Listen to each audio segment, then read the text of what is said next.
Gemini, na itanong mo na ba sa sarili mo kung bakit kanila iniwan? Bakit ang pagmamahal na tila tunay ay biglang naglaho? Matagal nang hawak ng universo ang kasagutan at ngayon handa na itong ibunyag. Hindi lang ito basta isang reading, ito ang sandali ng iyong katotohanan. Bawat luha, bawat gabing walang tulog, bawat senyas na iyong binaliwala, lahat iyon ay patungo rito. Nais ng tadhana na malaman mo ang dahilan, at kapag naunawaan mo na ito, hinding-hindi na muling magiging pareho ang iyong buhay. Huwag kang lumayo ngayon, ang mensaheng ito ay para lamang sa'yo. Pamilya ng Gemini, maligayang pagdating. Alam ko ang bigat ng sakit na dala mo, ang mga tanong na hindi kailanman nawala sa iyong puso.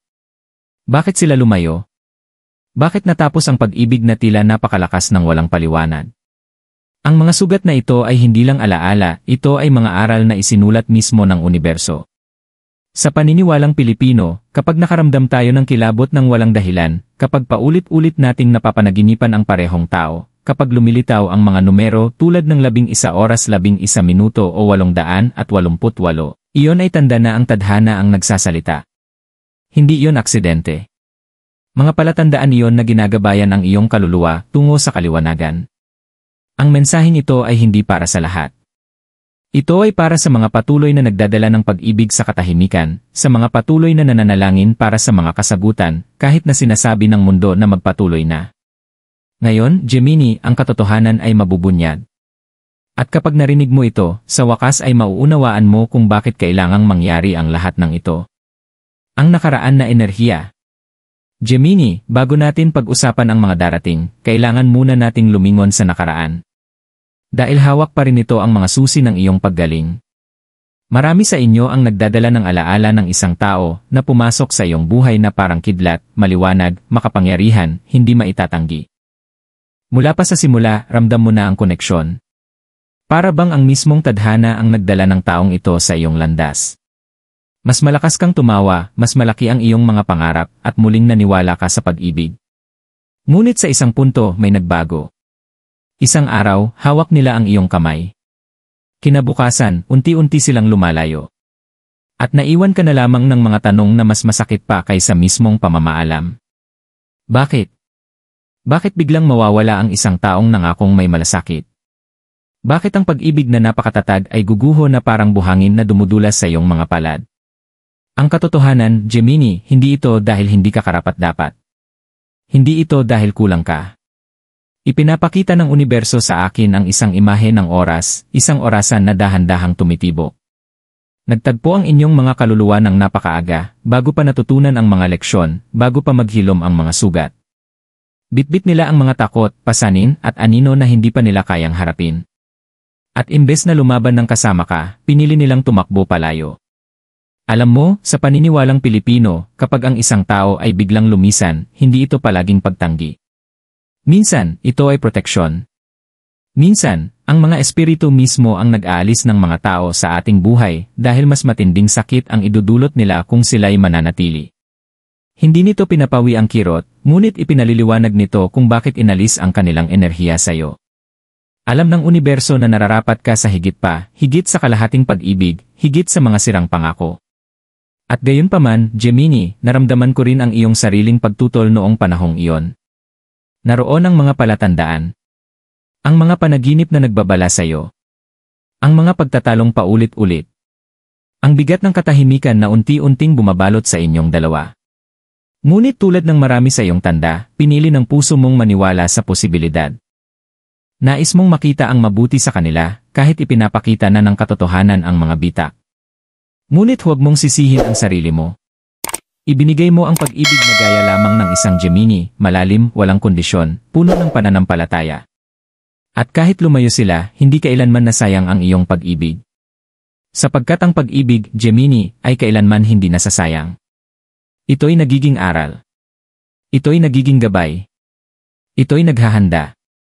Pinahintulutan ng universo ang pagtatapos na ito, hindi para parusahan ka, kundi para ihanda ka sa pag-unawang paparating ngayon. Ang enerhiya ng nakaraan ay malinaw na nagsasabi, hindi sila umalis dahil hindi ka sapat, kundi dahil hindi pa sila handa. At minsan, inaalis ng tadhana ang akala mong kailangan mo para ibigay ang tunay na nararapat sa iyo. Ang emosyonal na pakikibaka. Gemini, nang lumisan sila, mas malakas pa ang katahimikan kaysa sa anumang salitang maaari nilang banggitin. Mabigat ang mga gabi. Nakatulala ka sa kisame, gising hanggang madaling araw, paulit-ulit na iniisip ang bawat alaala, kung may senyas ka bang hindi napansin, kung may maling salita kang nasabi, kung minahal mo ba ng sobra o kulang. Ang isip mo ay naging isang larangan ng digmaan, hinahati ng alaala ng mga tawa at ng realidad ng kanilang pagkawala. Sa kulturang Pilipino, itinuro sa atin na makinig sa mga bulong ng kaluluwa. At sa panahong ito, nagsimula mo na silang maramdaman. Ang biglaang kilabot na walang dahilan. Ang hindi inaasahang ugong sa tainga. Ang mga panaginip kung saan muli silang nagpakita, ngunit naglalaho pagmulat ng iyong mata. Ang mga numerong tulad ng 11 oras 11 minuto at 888 na biglang lumilitaw sa iyong harapan, tila nanunukso, tila nagpapaalala na ang tadhana ay kumikilos pa rin. Hindi ito aksidente, Gemini. Mga senyales ito na hindi ka iniwan kahit noong pakiramdam mo'y nag-iisa ka. Ngunit totoo ang pakikibaka. Dala mo ang bigat ng mga tanong na walang kasagutan, at ang bigat na iyon ay parang nakadagan sa dibdib mo. Sinusundan ka nito sa mga umagang pinipilit mong ngumiti, sa mga hapon na nilulunod mo ang sarili sa trabaho, sa mga gabing bumubulong ka ng mga panalangin na walang nakaririnig. Tinanong mo ang Diyos, ang universo, ang mga bituin, bakit? At gayunpaman, katahimikan lamang ang tugon. Maaaring sinabi ng mga kaibigan mong mag-move on ka. Maaaring sinabi ng pamilya, magtiis ka, panahon ang magpapagaling. Ngunit sa loob mo, hindi iyon pakiramdam ng paggaling. Para iyong dahan-dahang pagkalunod sa mga alaala. Bawat kanta, bawat lugar, bawat maliit na detalye ay may dala nilang anino. At sa aninong iyon, dama mong unti-unti kang naglalaho. Ngunit Gemini, ito ang ipinapakita sa akin ng universo, ang pakikibakang iyon ay hindi ginawa upang sirain ka. Ginawa ito upang buksan ang iyong mga mata sa sariling lakas mo. Ang iyong mga luha ay hindi tanda ng kahinaan. Patunay ang mga iyon kung gaano kalalim kang magmahal, kung gaano katibay ang iyong kaluluwa na kumapit. Ang mga gabing walang tulog ay hindi parusa. Mga paggising ang mga iyon. Pinilit kang harapin ang katotohanan na hindi mo makokontrol ang paglalakbay ng iba, ngunit maaari kang bumangon mula sa iyo. Matalim ang sakit. Minsan hindi matiis ang pag-iisa. Ngunit sa mga tahimik at masakit na sandaling iyon, pinakamalapit ang iyong mga gabay espiritual. Gumulong sila sa iyo sa pamamagitan ng mga panaginip, ng mga numero, ng biglang mga alaala. Hindi ka nila pinaalala sa nawala. Pinaalala nila sa iyo ang kung ano ang nananatili, ang kapangyarihang bumangon, ang tapang na umasa, ang pananampalatayang magmahal muli. Ang emosyonal na pakikibaka ay iyong pagsubok, Gemini. Ito ang apoy na kinailangan mong tawirin. At kahit hindi mo pa ito nakita noon, bawat gabing walang tulog ay hinuhubog ka, hinahasa ka, inihahanda ka para sa kaliwanagang malapit ng lumantad. Ang dahilan sa kanilang pag-alis. Gemini, ang tanong na matagal nang bumabagabag sa iyo ay simple, bakit sila umalis? Ang sagot ay hindi nakaugat sa pagtanggi o sa ideya na hindi ka karapat-dapat. Ang katotohanan ay mas malalim, nasa pagitan ng tadhana at takot. Kapag tinitignan ko ang enerhiya, nakikita ko ang isang taong may bitbit na mabibigat na anino. Minahal ka nila, ngunit hindi sapat ang pag-ibig lamang upang patahimikin ang mga bagyo sa kanilang loob. May mga sugat sila mula sa nakaraan, mga kabiguan, mga pagsisisi na hindi pa nila napapagaling. Nais ka nilang mahalin ng buo, ngunit natakot silang makita ng masyadong malalim. At sa halip na manatili, pinili nilang tumakbo. Para sa maraming Gemini, ang pag-alis na ito ay hindi dahil sa iyong mga pagkukulang. Ito ay tungkol sa kanilang oras. Isipin mo ang isang buto na itinanim sa matigas na lupa, hindi ito tutubo, gaano man ito madiligan o maarawan. Ganito sila. Inalok mo ng pag-ibig, pagtitiyaga, at pangunawa, ngunit hindi pa handa ang kanilang puso na tumanggap nito. Umalis sila dahil ang kanilang kaluluwa ay naghahanap pa, gumagala pa sa mga leksyon na dapat nilang matutunan. Sa paniniwalang Pilipino, tinatawag natin itong hindi pa oras. Hindi ibig sabihin na peke ang pag-ibig. Ibig sabihin, nakita ng universo na may mga bagay na kailangang mangyari muna. Minsan, pinaglalayo ng mga espiritu ang dalawang tao, hindi dahil sila'y magkaaway, kundi dahil parehong kailangang tahakin muna ang kani-kanilang landas bago muling magkita, o bago makilala ang isang bagong taong tunay na umaayon sa kanilang kaluluwa. Maaaring naisip nila na mas madali ang lumayo kaysa harapin ang kanilang mga takot. Maaaring naniwala silang nararapat ka sa mas malakas, mas tiyak na tao. At sa kanilang katahimikan, sa kanilang paglayo, pinatunayan nila ang isang bagay, hindi nila kayang pantayan ang iyong lalim, ang iyong pananampalataya, ang iyong kakayahang magmahal. Ngunit narito ang biyaya na nakatago sa kanilang pag-alis. Sa pagtalikod nila, pinilit ka nilang makita ang iyong sariling halaga. Wala kang nagawa kundi lumingon sa sarili, maghilom, at bumangon kahit wala sila. At kahit binali nila ang iyong puso, ginising din nila ang iyong espiritu. Gemini, malinaw ang mensahe ng universo, hindi sila umalis upang sirain ka, kundi upang iligtas ka sa laban na hindi mo kailanman dapat pasanin. Ang kanilang paglalakbay ay para sa kanila, at hindi iyon kailanman itinadhana na ikaw ang magdala. Inalis sila ng tadhana sa iyong buhay, dahil ang iyong kaluluwa ay nakalaan para sa higit pa, kaliwanagan, kapayapaan, at pag-ibig na hindi tatakbo palayo. Kaya unawain mo ito, ang kanilang pag-alis ay hindi pagtanggi, kundi paglilihis ng landas. Hindi sila handa para sa iyong liwanag, at sa halip na ikaw ay patayin, pinili ng universo na alisin sila. Iyan ang dahilan kung bakit sila umalis.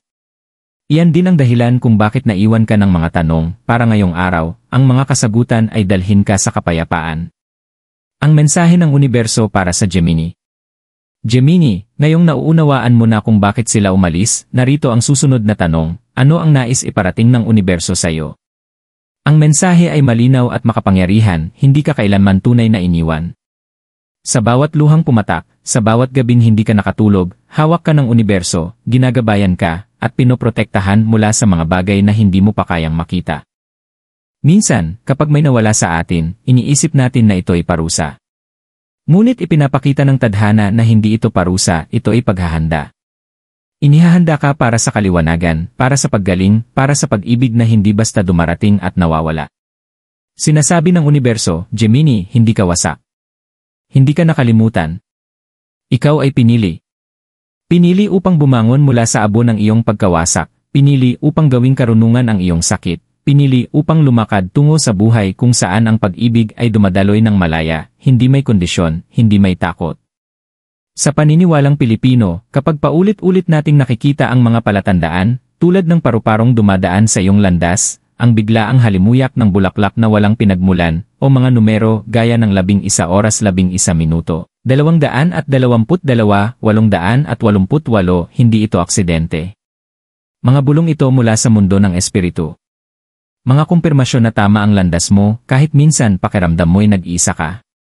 Ang kilabot sa iyong balat, ang mga panaginip na parang totoo, mga paalala ng universo na ginagabayan ka, na kailanman hindi ka nag-iisa. Nagmumungkahi rin ang mensahe ng pagtitiyaga. Tulad ng buwan na hindi nagmamadaling maging ganap, gayon din ang iyong paglalakbay. Ang paggaling ay hindi biglaan. Ang paglago ay hindi nangyayari sa magdamag. Hinihiling ng universo na pagkatiwalaan mo ang banal na oras. Lahat ng ipinanalangin mo, lahat ng hinanap mong sagot, inaayos na sa likod ng mga tanawin.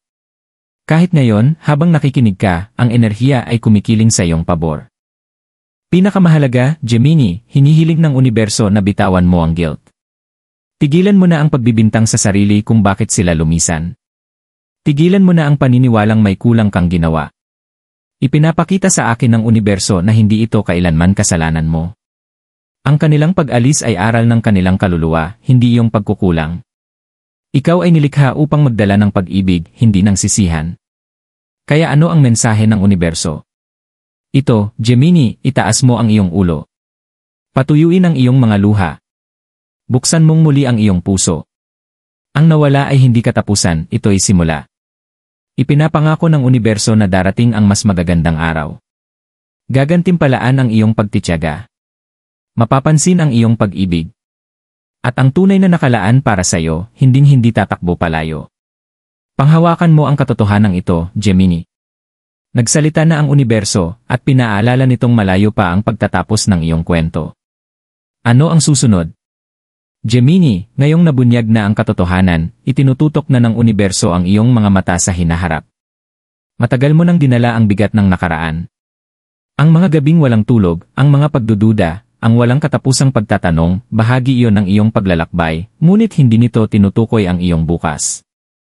Ang susunod na mangyayari para sa iyo ay makapangyarihan, nakapagbabago, at malalim na nakaayon sa iyong kaluluwa. Ipinapakita sa akin ng enerhiya ang mga pintong bumubukas. Sa una, maaaring maliit lang itong magmukha, tulad ng biglaang pagkakakilala sa isang tao, pagtanggap ng mensaheng nakapagpapagaan ng loob, o paggising na mas magaan ang pakiramdam sa umaga. Ngunit mga palatandaan ito na nagbabago na ang iyong espiritu. Unti-unti nang nabibitawan ang mabibigat na tanikala ng nakaraan, at pumapasok ang panibagong enerhiya. Para sa ilang Gemini, malakas ang posibilidad ng muling pagkakaugnay. Ang taong lumisan ay maaaring makaramdam ng hatak na bumalik, dala ang mga aral na kinailangan nilang matutunan nang wala ka. Maaari silang makipag-ugnayan, marahil may dala ng paghingi ng tawad, marahil ng pagtatapat na hindi nila kayang ibigay noon. At bagamat magdadala ito ng kaliwanagan, mananatiling nasa iyo ang desisyon. Hindi ka pipilitin ng universo na tanggapin muli ang minsang sumira sa iyo. Sa halip, bibigyan ka nito ng lakas upang pumili kung karapat-dapat ba silang muling maging bahagi ng iyong hinaharap. Para naman sa iba, mas maliwanag ang mensahe. Isang bagong koneksyon ang nabubuo, isang pag-ibig na salamin ng pagmamahal na lagi mong ibinibigay ngunit bihira mong natanggap. Isang taong hindi tatakbo palayo sa iyong liwanag, isang taong kikilala sa iyong halaga nang hindi mo kailangang patunayan. Ang enerhiya nito ay sariwa, puno ng pag-asa, at itinakda ng tadhana. Inihahanda ka ng universo para sa isang taong ang kaluluwa ay sabay na lalakad sa iyo nang walang takot. Higit pa sa pag-ibig, ipinapakita rin ng universo ang mga pagpapala sa iba pang bahagi ng iyong buhay. Ang paggaling ng iyong puso ay magdadala ng kumpiyansa, at ang kumpiyansang iyon ay kakalat sa iyong career, mga pangarap, at mga layunin. Biglang ang mga oportunidad na tila napakalayo noon ay magsisimulang mag-alin. Maaaring bumukas ang mga pintuan sa pananalapi, dumaloy ang mga malikhaing ideya, at maakit ng iyong enerhiya ang kasaganaan. Dahil kapag gumagaling ang puso, kumikislap ang kaluluwa, at kapag kumikislap ang kaluluwa, sumusunod ang mga biyaya. Kaya ano ang susunod? Ikaw ay babangon. Ikaw ay maghihilom. Magsisimula kang muli, hindi bilang Gemini na iniwan, kundi bilang Gemini na lubos nang nauunawaan ang kanyang halaga. Malinaw ang universo, malayo pa ang pagtatapos ng iyong kwento. Babalik ang pag-ibig sa iyong buhay, sa anuman itong anyo, at sa pagkakataong ito ay mananatili. Gemini, ang susunod na kabanata ay hindi tungkol sa pagkawala, ito ay tungkol sa pagiging ikaw. At ipinapangako ng universo na lahat ng minsan mong ipinanalangin, lahat ng minsan mong tinangisan, ay papalapit na sa iyo. Gemini, tinahak na natin ang iyong kwento, ang iyong nakaraan, ang sakit ng puso, ang katahimikan na minsang bumalot sa iyo, at ang katotohanan sa kanilang pag-alis. At ngayon, habang isinasara natin ang pagbasa na ito, malinaw na malinaw ang mensahe, ang bagay na sumira sa iyo ay hindi kailanman itinadhana upang tapusin ka. Ito ay itinadhana upang hubugin ka, ihanda ka, at gabayan ka tungo sa mas dakilang bagay. Ngayon ay nauunawaan mo na ang kanilang pag-alis ay hindi tungkol sa pagtanggi. Ito ay paglilihis ng landas. Pinrotektahan ka ng universo mula sa mga laban na hindi iyo, mula sa mga sugat na hindi ikaw ang dapat magpagaling. Sa mga sandaling pakiramdam mo'y pinaka-nag-iisa ka, doon aktibong kumikilos ang tadhana, inaayos ang iyong landas, inaayon ka sa mga biyayang hindi mo pa kayang makita. Kaya hayaang ito'y maging iyong pagpapalaya. Bitawan mo ang mga tanong na bumabagabag sa iyo. Bitawan mo ang pagkakabigat ng konsensya. Bitawan mo ang paniniwalang hindi ka sapat. Dahil Gemini, sapat ka palagi. Karapat-dapat ka palagi. Ang katotohanang may lumisan ay hindi kailanman magpapaliit sa iyong liwanag, pinapatunayan lamang nito kung gaano kaliwanag ang iyong pag-iral. Ang pangako ng universo sa iyo ay simple, muli kang ibig at muli kang ibigin. Hindi sa kalahati, hindi sa katahimikan, kundi ng buo. Darating ang isang taong hindi tatakbo, hindi matatakot, at tatanggapin ka ng may parehong lalim na lagi mong dala sa iyong kaluluwa. At kapag dumating ang pag-ibig na yon, iba ang pakiramdam. Hindi ito magmamadali, hindi ito pipilitin, ito ay mararamdaman mong tahanan. Ngunit tandaan, ang unang pag-ibig na dapat mong balikan ay ang pag-ibig sa iyong sarili. Tumingin ka sa salamin, Gemini, at makita mo hindi ang taong iniwan, kundi ang taong nakaligtas, nakatiis, at patuloy na naniniwala. Iyan ang lakas. Iyan ang kagandahan. Iyan ang katuparan ng tadhana. At ngayon, habang isinasara natin ang mensaheng ito, sabay tayong bumigkas ng mga afirmasyon para sa Gemini. Mga afirmasyon para sa Gemini. Karapat-dapat ako sa pag-ibig na nananatili. Tiwala ako sa universo at sa banal na oras nito. Inilalabas ko ang nakaraan at binubuksan ang aking puso sa mga bagong simula. Hindi ako dinidiktahan ng mga lumisan, kundi ng taong aking nagiging. Malaya, masagana, at walang takot na dumadaloy sa akin ang pag-ibig. Ginagabayan, pinoprotektahan, at inaayon ang aking kaluluwa sa tadhana. Pinapatawad ko ang nakaraan, at tinatanggap ang hinaharap ng may pag-asa. Malakas ako, mahal ako, at ako'y pinili. Ulitin mo ang mga afirmasyong ito sa tuwing mabigat ang dala ng nakaraan. Ulitin mo kapag sumisingit ang mga alinlangan, kapag bumabalik ang mga alaala, kapag kumakatok ang kalungkutan. Sapagkat sa bawat pag-affirm, pinaalala mo sa iyong espiritu ang totoo, hindi ka wasak, ikaw ay nagiging buo. Kaya Gemini, habang iniiwan mo ang pagbasa na ito, dalhin mo ang mensaheng ito sa iyong puso, maaaring sinaktan ka ng nakaraan, ngunit naghihintay ang hinaharap upang pagalingin ka. At lahat ng akala mong nawala ay babalik, pinarami, pinabago, at nakabalot sa pag-ibig na nakalaan palagi para sa iyo. Ang iyong paglalakbay ay hindi tapos, nagsisimula pa lamang ito. At nakangiti ang universo sa iyo, bumubulong, handa ka na. Karapat-dapat ka. Mahal ka.